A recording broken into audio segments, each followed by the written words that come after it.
Life happens, and not always the way we expect it to. Every single day, we face change, stress, and uncertainty.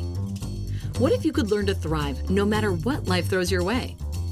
Resilience expert Adam Markel and his inspiring guests explore breakthrough strategies to fully embrace change and build the resilience required to become change-proof.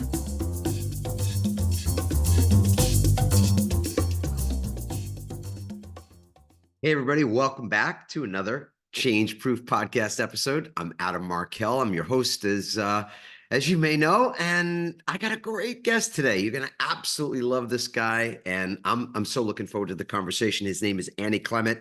This is part two. We actually have a first podcast that we did about a year ago, and this is the second part of that, and well, you're going to love it. First of all, he just finished up a 33-year career at Kimberly-Clark, where he held roles in sales, marketing, operations, corporate strategy, and general management.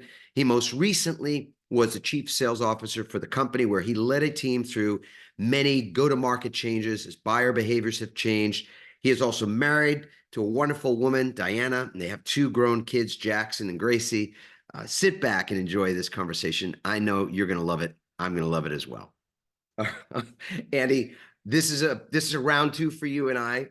So I don't know if you even recall this from round one, but your bio is impressive. You've done a lot. You've had a really, I don't want to throw this word around lightly, but I mean, you've had a great career, an illustrious career.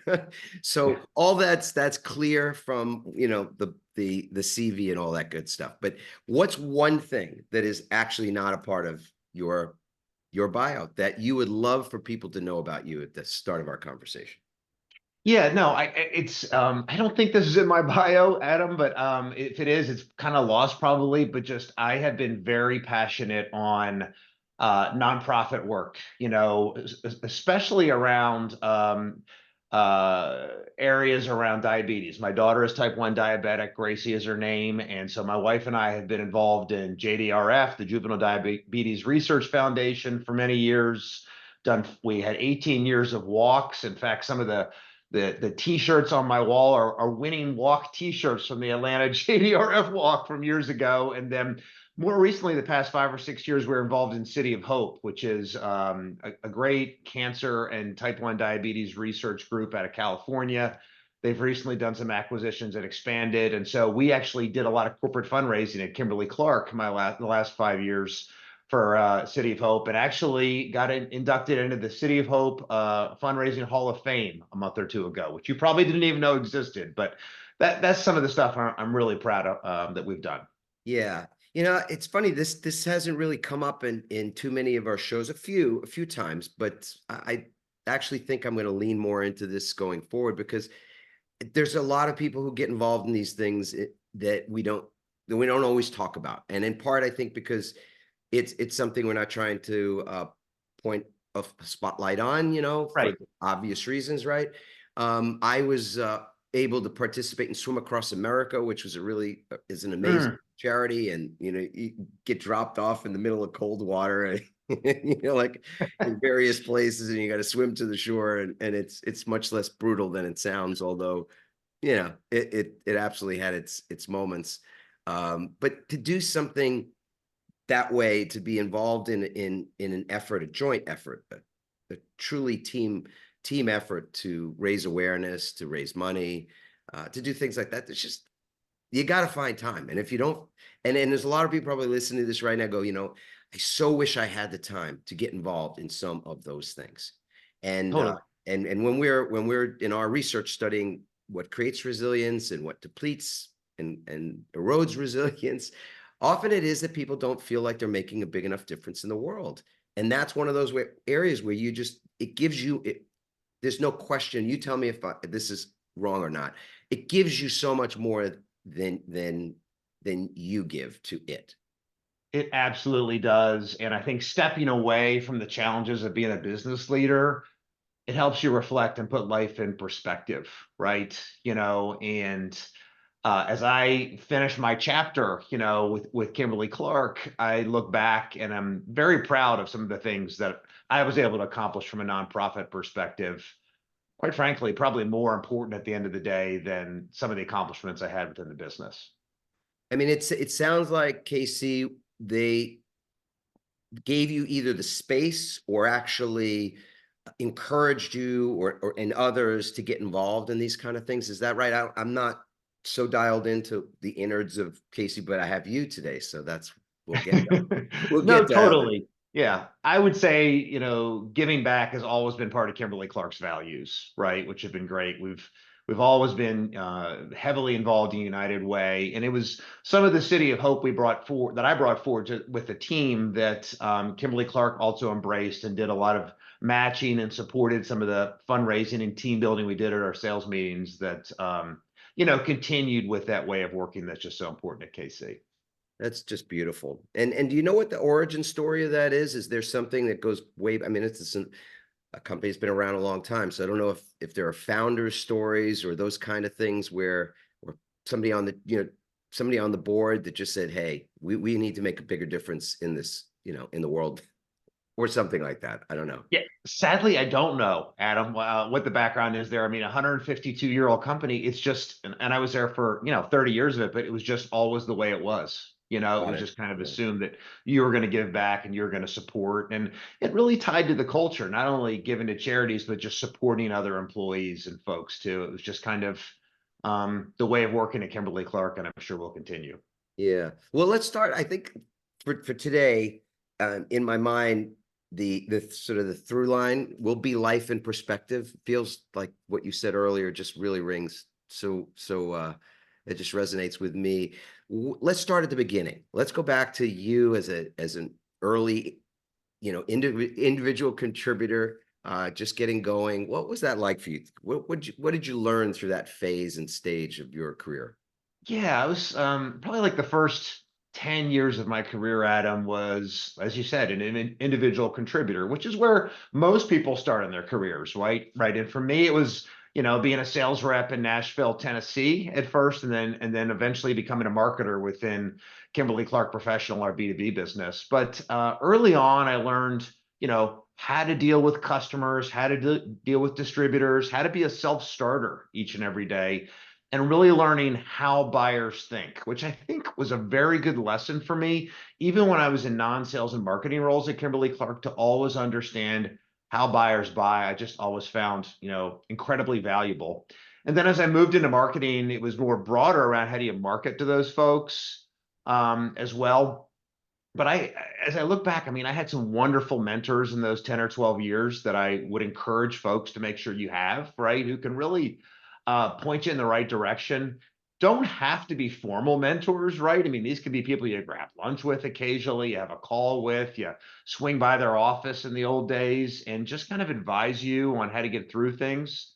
I also was very fortunate that many times when I was early in my career, somebody tapped me on the shoulder within Kimberly Clark to have me try a very different role that I wasn't expecting, as an individual contributor. And I see a lot of people today sometimes turn those opportunities down because they're not a promotion always, or the money's not as good. But I was so fortunate to have those experiences in my career because it just made me that much more valuable as I moved up in my career and became more of a senior leader.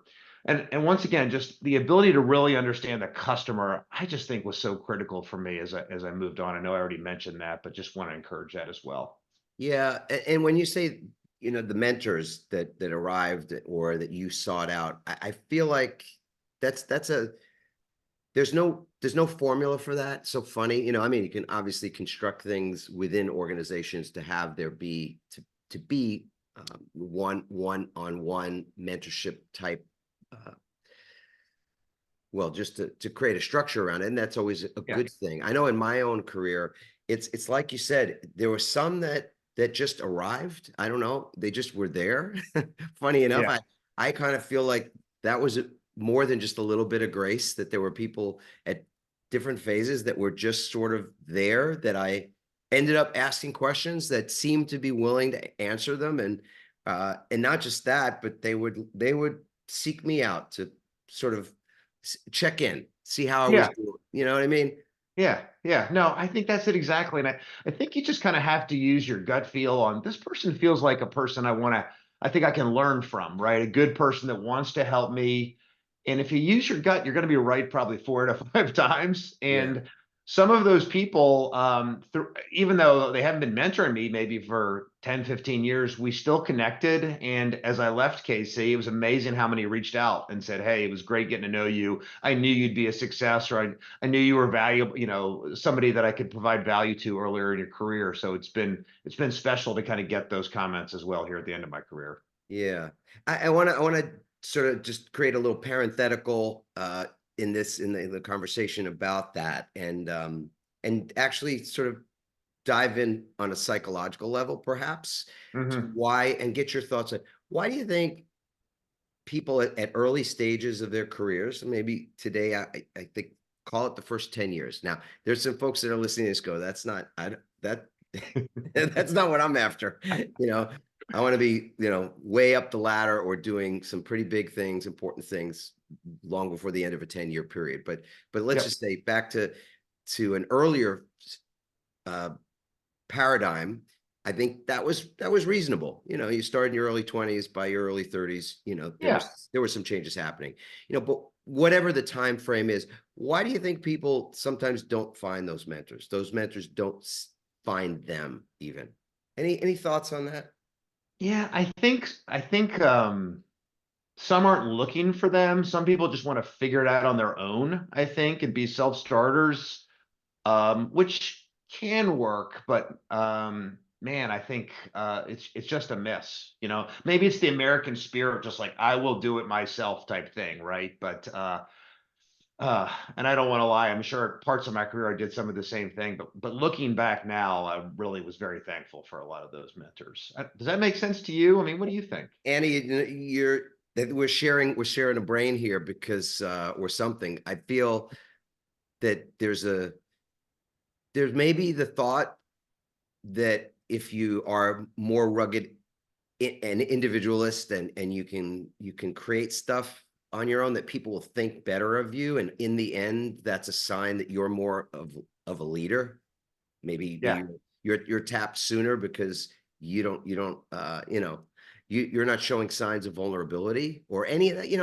I think it's just what you said. It's this idea perhaps that somehow it's a faster road to the top alone. And I have found out myself that that's definitely not the case, through difficult experience, but also had looking back, these mentors that were there in part because I guess I was looking for, but more likely, I think it was that if there's a certain humility, and I come searching for a word in my head right now, but that's the word that comes up for me. This idea that, if you're not seeming to be like, it all, you have all the answers. I mean, so for me, it was in the legal profession. I was an Yeah. attorney. And so coming out of that and being in a office with a bunch of very seasoned attorneys, I had to walk around not so much like a guppy, because in that arena, you can really get eaten up pretty quickly, and by your adversaries or by a paralegal or whoever, certainly by judges. So there's an element of putting on a bit of an air, or wearing that armor, etc. But I think there was also a part of me that was coachable, that the outside people could see that I was willing to listen and learn. And because of that, this one particular guy whose name is Ed, he just stepped forward, and he was probably the most gruff of every attorney there. He'd been practicing 40 years. He had the, proverbial down the hall, had to walk a mile to get to his corner office, walk into his office, and half the time he was there with a putter, like that guy. And he would poke his head into my office and say, like he would say something I probably wouldn't even say on, like now, right? He would just, how you doing? I think he would call me Momo. He'd say, how you doing, Momo? And beside from laughing at it, and wanting to say, I'm good. I'm great. Thank you. Thank you so much for checking on me. I would say, yeah, Yeah. And then he would say, come on down to my office when you get a minute today. And then I would take the long walk down to his office, sit in the chair, and he would pontificate sometimes, or he would tell me about a case that was going on. And then one day, I know I'm going on here, I'll end this in a second. One day after sitting through one of those stories, he literally took a file, the big red well was sitting on the end of his desk, and he just pushed it at me and said, I got something I want you to handle for me. And that's how that sort of unfolded.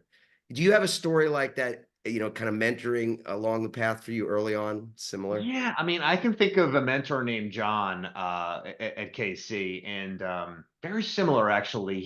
He would pull me in, or I'd see him in the hallway, and he'd say, "Hey, Andy, how's your business?" And at first I would just, "Oh, it's really good," corporate speak, and he'd say, "No, no, no, no, Andy, how's your business? Like, talk to me. What's good? What's bad?" And Right. we built up a trust that way, right? Where I would say, "Hey, here's what's good, but here's what I'm really challenged with." This wasn't a boss. This was a guy in a different department, a more senior person than me, but not the president of the company or anything. And we had some really good conversations, and I'm pretty sure behind the scenes over time, he also became kind of an advocate for me. Say, "Hey, I think it's time for Andy to move on to something different," right? And that certainly wasn't how I had expected it to be, but I was glad that, as you say, I was humble enough to kind of accept the need that I would need mentors like John, and it paid off. Beautiful. Yeah. So at some point, it does pay off and you move on. Tell us about that transition into Yeah, the yeah. So middle. probably like the next, I don't know, 7 or 8 years of my career was moving into middle management, where I was actually going to be managing people. And this is not the way it is just at Kimberly-Clark. I think it's safe to say this happens in all industry, is that great individual contributors are thrown into middle management, and you have to learn how to swim typically on your own. Okay. There's very little training for you. And typically your first instinct is, well, I was a great individual contributor, so I'm going to do individual roles for the 8 people that work for me to make sure the team succeeds. And thankfully, it did not take me long to realize that that was going to be the quickest way to failure. So instead, I had to really focus on my team. And I found that you have to really pick your people effectively. Sometimes that can be hard. I mean, it's heavy lifting to have to change your team or to coach somebody who's maybe more senior than you, or potentially, more experienced in the function than you are. But if you don't do that, you're going to have a challenge as a middle manager, I learned. And then once you have the right team, empower them, right? Unleash them, let them go. You've chosen them. And that may at times mean they stub their toe and learn from, have to be resilient and learn resilience, right? But it pays off in the end, is really what I learned.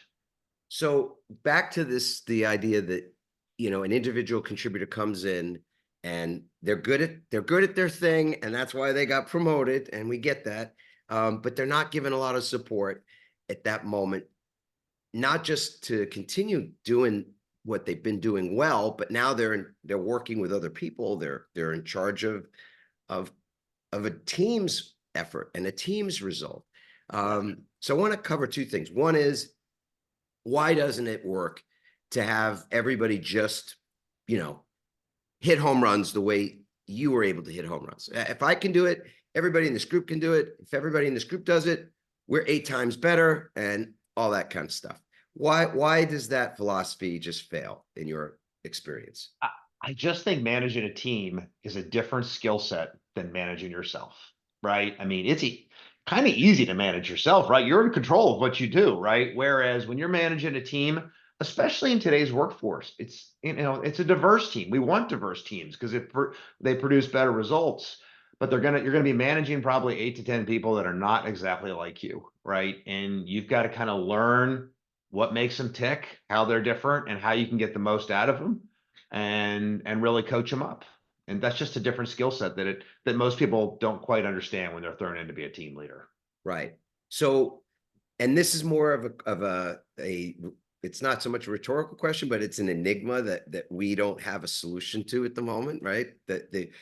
It's more the prevalent experience that people in those middle level roles are not provided the kind of training and development opportunities that people that are more senior are offered. So Yeah. what's your theory on that? I mean, after 30 plus years in a prolific organization, why does that still proliferate elsewhere? If what do you think? It's a great question. I just don't think people make it a priority to invest there. I mean, after years of having challenges with this, more in a senior leader role, we did decide to prioritize a team that actually helped onboard and coach middle managers, a capability team to do that. Because in sales, it's critically important, right? I mean, the sales manager is arguably much more important than the head of sales, right? For making sure things get done. So we did add, a role there that would coach these folks, not only the brand new people, but the veterans who in many cases had been doing it wrong for many years.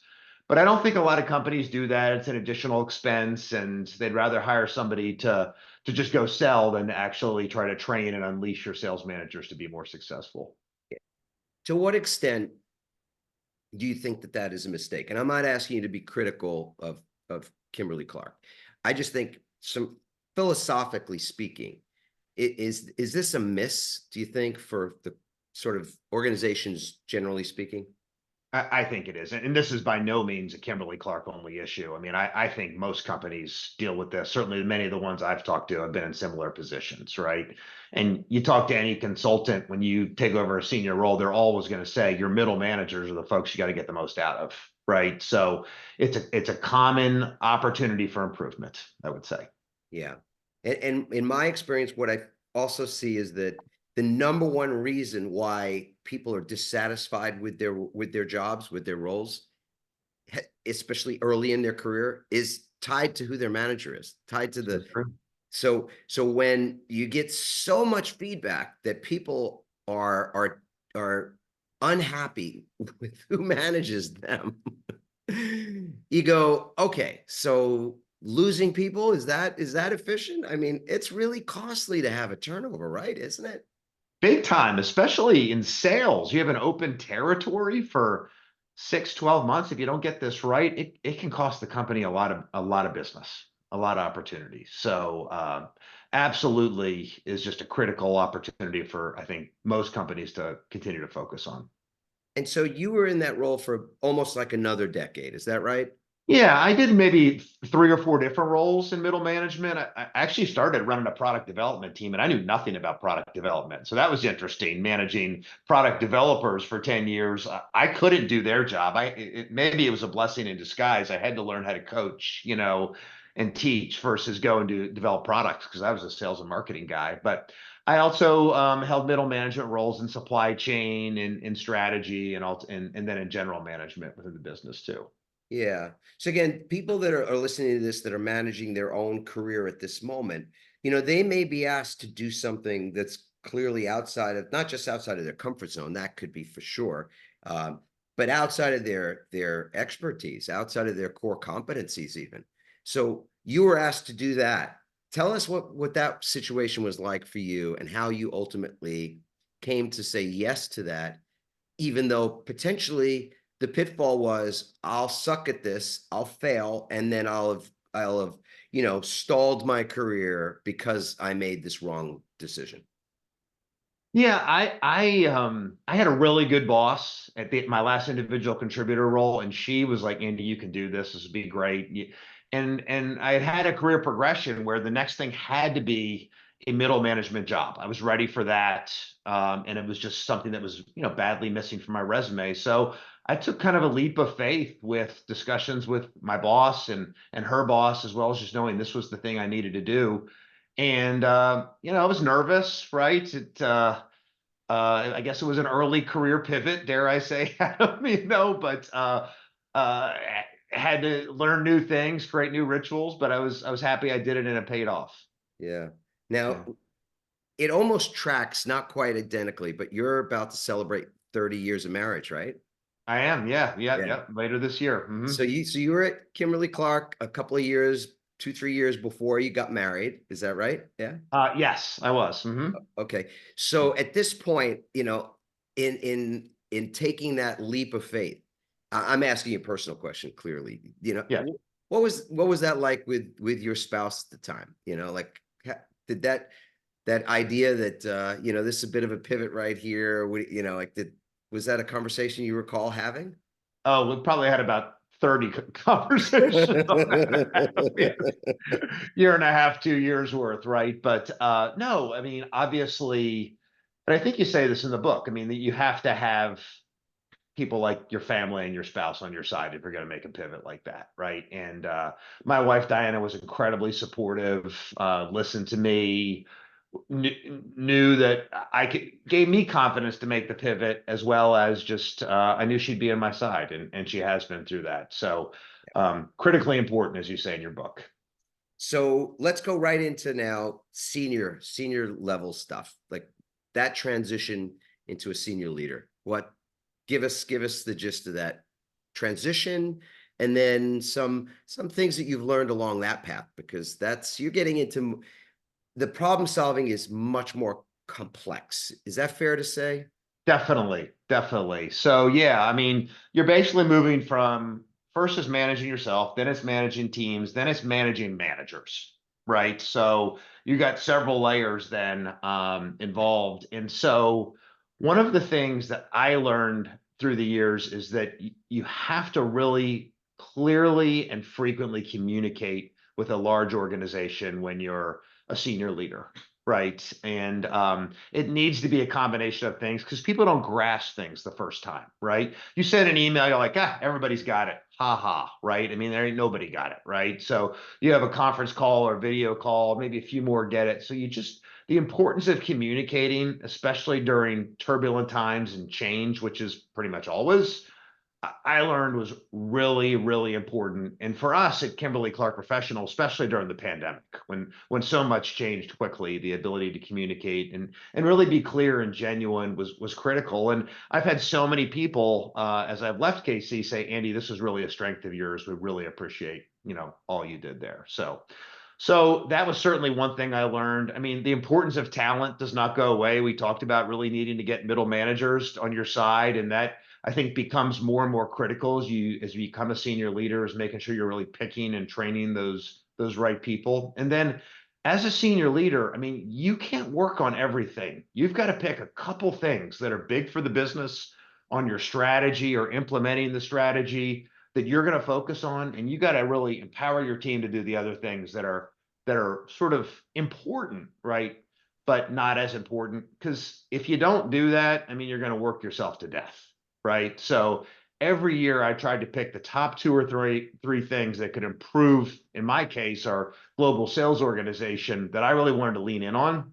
And I was going to let my team manage the rest. So those are a few things that come to mind. Do those make sense? They do, and I want to be redundant and repeat and reiterate. So I got it right, and everybody else gets it right too. The importance of communicating, and communicating redundantly, meaning I think it is a mistake when you think that to repeat something or say it in some different way or check in with people to see that they've got it, that somehow or another that might even be demeaning or a waste of time to do those things. And I agree with you. I think you're setting people up for success by repeating what's important, and then checking in and making sure people are reading from the same page of music that you are. So that was one. The second one I heard was focusing on talent, which is, I think, again, this really important band in the middle of really thinking about how you support those managers that are managing others, whether it's through training or it's through mentorship or it's through just being on a listening tour. I don't, again, just trying to hear what's really there to be heard. And then the last thing I heard from you was, picking two or three things, but picking just a few wildly important goals. I think from the 4 Disciplines of Execution, which is a wonderful book, they talk about the WIG, and we talk about that a lot at our company too. What are those 2 or 3 things that you focus on so that there is focus and it isn't just trying to sort of shot, like a spray of things that are all equally vital? Totally. And that's another thing to really communicate. Hey, this is going to be the 3 things. We used to put out a growth agenda every year that said, these are the things that we're really going to focus on this year. This is where Andy's going to lean in, right? And so nobody's trying to guess what I'm focused on, right? And often if it wasn't on that list, I'd say, hey, appreciate it. You can work on that, but that is not something that Andy Clement has the time or bandwidth to do this year, right? So yeah. This may be a tough question, but like what if you could think of one thing that was the hardest thing that didn't happen just once. I'm not looking for like one really, one pivot story in essence, but in the role as a member of a senior leadership team, is there one thing is the hardest part of that role? Not every day, but just throughout a 10-year period in that role, this thing showed up a number of times. What was that? Yeah, I think, I mean, over the course of 10 years, buyers have changed a lot. We all know that. Think about how we buy stuff today at home versus where we were 10 years ago. And in B2B, it was the same way. I mean, buyers were buying from different customers, buying in different ways. And so we had to make some organizational changes several times through the years, not because we wanted to be bad people, but because buyers were changing. And for the future of our business, we needed to do that. And those are always just so hard. If you have to make changes to an organization, whether it's moving people in roles or cutting roles. I mean, it was just extremely painful to do, but just something that a lot of companies have to do, especially if there's a lot of change like there has been in B2B buying over the past decade. So Yeah. that's what comes to mind. Yeah, workforce reduction is something. I just finished a book that I recommend. I'm going to recommend to everybody listening to this. And Andy, I don't know if you've read this thing. It's called Shoe Dog, and it's the memoir, sort of the business memoir of Phil Knight, who's the founder of Blue Ribbon. I think it was Blue Ribbon Industries or something like that, but better known today as Nike. And so it was sort of like, I don't know, 10, 12 years or something, it was Blue Ribbon. I'm not giving anything away, but it's a fascinating story of how it starts and all of it. And Phil is a very charismatic leader and an entrepreneur and business owner, et cetera.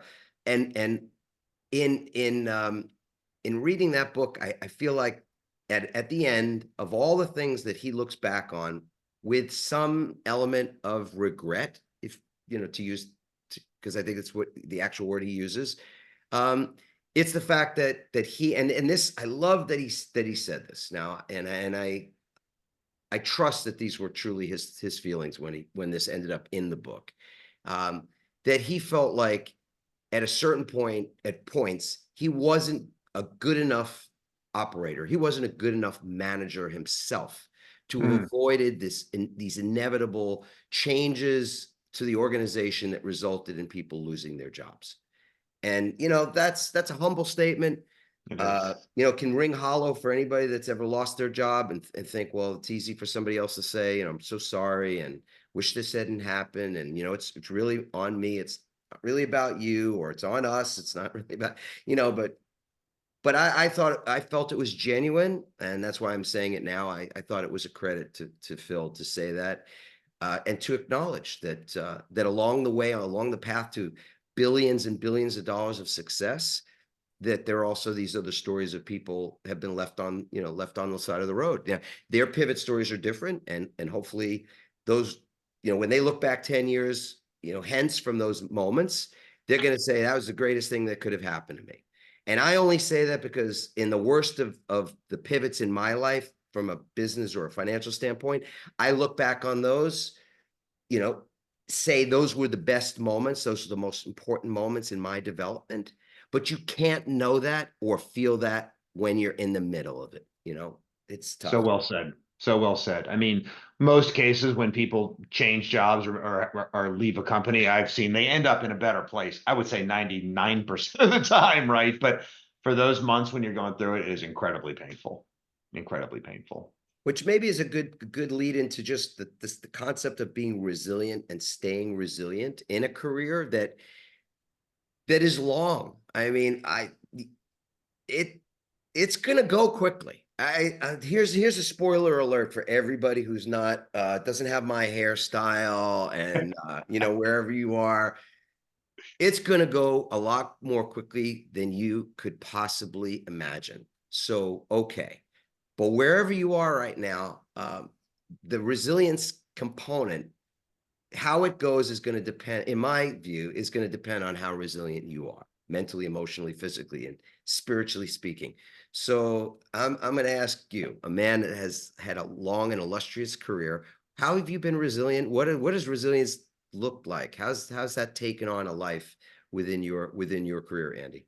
Yeah, I mean, first of all, you're right. 30 years goes incredibly fast. I mean, I can't even believe we're having this discussion in many ways, right? But I think for me, it was really making sure I was taking the time outside of work for myself. We talked a little bit about the charity work at the beginning that I was involved in.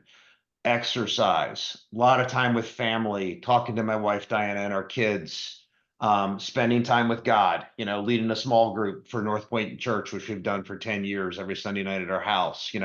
All were things that help put life in perspective and help me talk through it with other people that I think really helped a lot. The other thing I'll raise up is that I've always had this mentality that I instilled in my kids at a very young age around Clements never lose. Okay.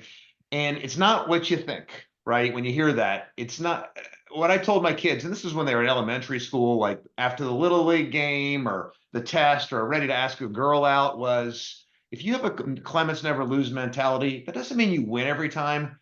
But if you learn from your mistakes, you will never lose because you will not make the same mistake again, and you'll be more confident in your decisions. And I mentioned that at a couple Kimberly Clark center stage presentations around Clements never lose and Casey Pierce never lose, with the same idea. Hey, sometimes we may not get every sale, but if we learn from that, we're going to be that much better in the future. And so that's kind of a mentality we used in my family, and we still talk about it 20 years later. Yeah, that's so powerful. As a dad, as somebody that we're always in sales. That's what business is. You're in sales. Yes. And even internally in our company, it always kind of, I want to win. It's, probably got that from my dad and from being in the schoolyard and just, competing in sports and things like that. But we can't win all the time. And it's not even fair, honestly. The guy that the center for oh goodness, for I'm going to botch this now. Goodness gracious, he's an NBA center, and he plays for the Bucks, for the Milwaukee Bucks. Do you know what I'm talking about? Oh, Giannis. Giannis, right? Yes. All right. So Yeah. I was trying to get his last name, but I can't. I can't So pronounce I'm that. just gonna rather than screw it up and just say, okay, it's Giannis, right? When they went out last year, it's kind of a famous YouTube video of him being kind of grilled by the media about losing when they were expected to win. He's expected to be the MVP and all that kind of thing. And he said a bunch of things, but one of the things that he said was, it's not always your turn to win. Yeah. That's an element of competing that other people get to win as well. I mean, and it's not always your turn. And I think it puts it in perspective as well that it's not losing to lose, provided you are able to learn and apply experience and move forward. Where is the loss in that? And he was getting at the same thing. And we in our company, we think of it as a not now. That's what we call it when there's the equivalent of a no. It's a not now. Mm. And I think that's a nice, it frames it in those terms, because it's not never, it's just not now. And it's not now in this moment. It's not now with that particular company or with that particular individual. And that makes a big difference. I'm a believer in the power of words. It's not just semantics. And so people who are listening to this, you say, that might sound good. That might be good for a presentation, but with my teams, are they really going to, chew on that? Or is it going to seem like, I don't know, too Pollyanna-like? I could just say that our teams love that. It's a language change. We don't think about closing sales. I know it's an expression been around forever and ever and ever. We think about opening relationships. But again, reframing, using language, applying language like Clements don't lose. It's a big deal in terms of what creates resilience when the storm is hitting. Because when the winds are blowing and the everything is rocky underneath you, or it feels like that, you got to have stuff that immediately puts you in the right headspace. You got to Yes. be able to think rightly, be the eye of the storm. And so many people I see, they don't have that capacity, in part because they don't have not prepared ahead of time with language like that to be Mhm. ready for when things turn, when change occurs. Do Yeah. you lean into that too, Andy? By Totally. that? Totally buy into it, and which was kind of some of the thinking there with the statement. But you know, change is going to happen in your life and in big companies. 90% of it is out of your control. You just got to learn. You just got to be ready for it and deal with it. So, totally agree. So those are the situations where, sort of it's pivot by default. Stuff happens. There's also pivot by design, and you've designed a pivot, which I want to chat with you about for a minute here too, which is you announced your retirement a couple of months ago, Yeah. and it's Yeah. just recently come to pass, right? March 1st. Yeah. Sure. Sure have. Yes. So, um, no, I mean, a great career at Kimberly-Clark, but just kind of ready to do something different. Wanted to make sure I was continuing to learn and grow, have a growth mindset, right? And kind of felt that as much as I love the Kimberly-Clark people and our customers, that maybe I was working hard but not growing and learning like I had been maybe earlier in my career. So I'm in the process of figuring out what that pivot is going to be. Doing a lot of things. I reread the pivot book, and actually I feel like I'm doing some of the things that you list in the book, right? Finding that new ritual, since I'm not in meetings from 7:30 a.m. to 6:30 at night every day. You need a new ritual, right? Yeah.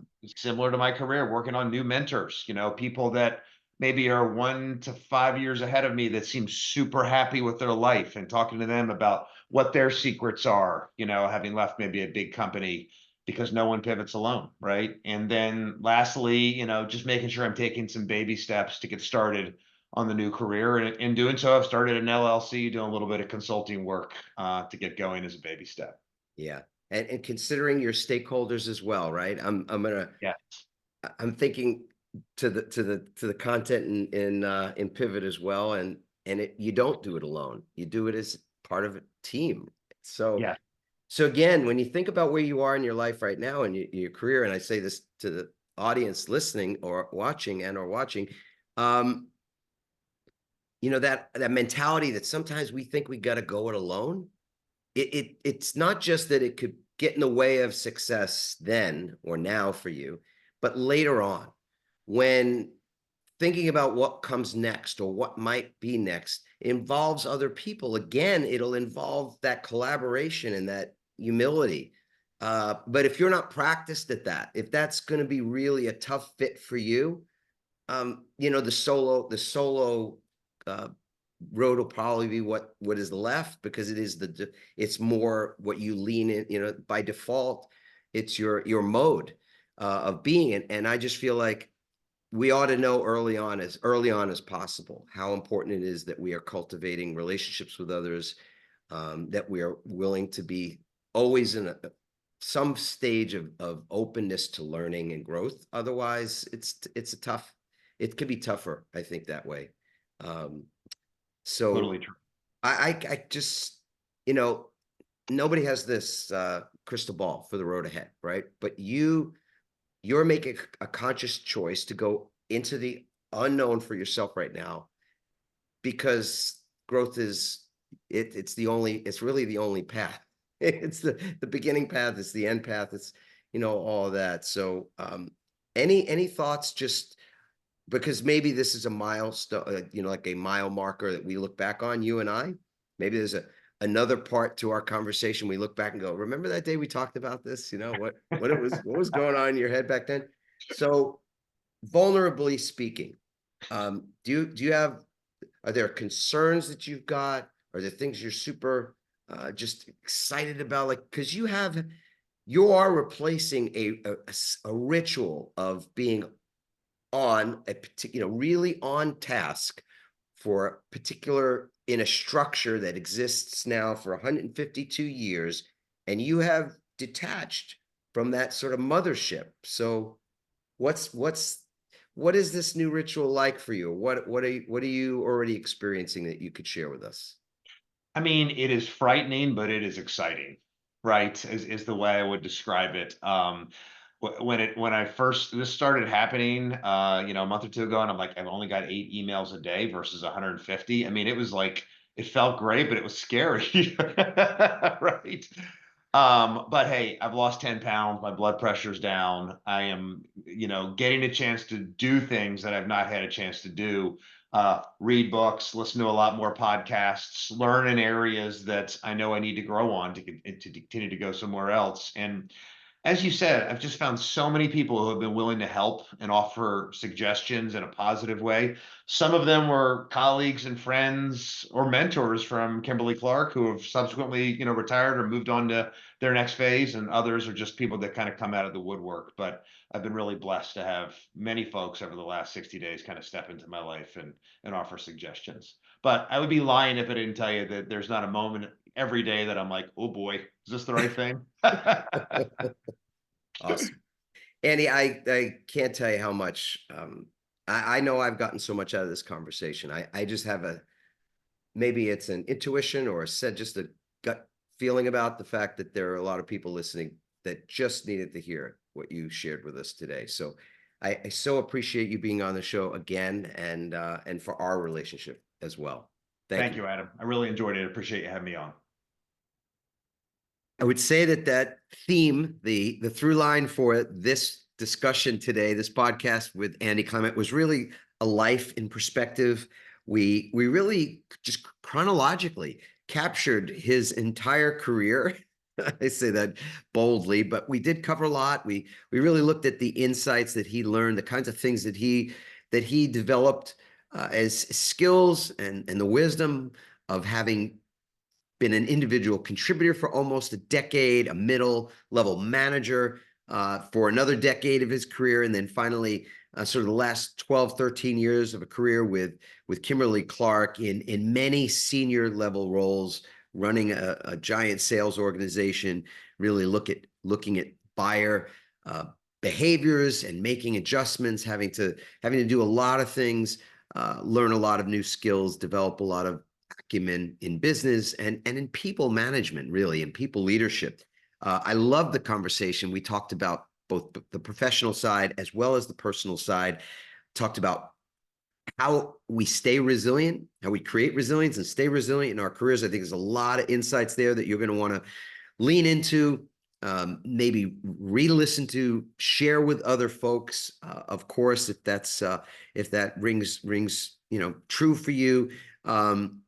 We talked about how it is that we develop these capabilities and we lean into the middle area of our career, of many careers as well, and the fact that there's a lack of training often for that section. So if you're there, if you're not yet there, if you're past that point, and you're in roles, leadership roles yourself, I think it's wise to be thinking about how you support those rising leaders. And we talked about just so many things that I think are relevant in our personal pursuits today, how we want to achieve and what it takes to achieve outside of business, but also, right there in our roles, in our jobs. For many of you that own your own businesses, perhaps even in those entrepreneurial or side hustle pursuits, I think there's just tremendous wisdom. I love this conversation. Andy Clement is just such a solid guy, as you can tell. I don't think he would have had the career he did, an epic career with an amazing company that's been around for 152 years. Talk about resilience. KC's been around a long, long time. Resilient brand, and no doubt better for the fact that for more than 3 decades, they had Andy Clement in important roles. So kudos to them and kudos to you all as well for leaning in, for listening. We love the fact that you're part of this expanding community. We want to support you in every way we can. So, of course, we'd love to get your thoughts. You can always go to adammarkel.com/podcast to leave a comment or a question for myself or for one of our guests. Take advantage of our Resilient Leader Assessment by simply going to rankmyresilience.com. That's an entirely free tool, resource for you and for members of your team, even for members of your family, frankly. Rankmyresilience.com, and that's there for you. And if at all possible, to take a moment and provide a review or a ranking on the platform that you listen to this podcast. It helps the algorithm to help more people to find our show, to be able to join the community that you're a part of. So thank you so much for taking the time to do that. We really just could not grow without all of you. So thanks again. Ciao for now, and have a beautiful rest of your day. Thanks for listening. We hope you now have even more tools and greater insights to build resilience and become change-proof. Remember to leave a review on Apple Podcasts, and you may be featured in an upcoming episode. For more resilience tips and strategies, including support for building change-proof teams, visit adammarkel.com. To get your own free resilience assessment, go to rankmyresilience.com.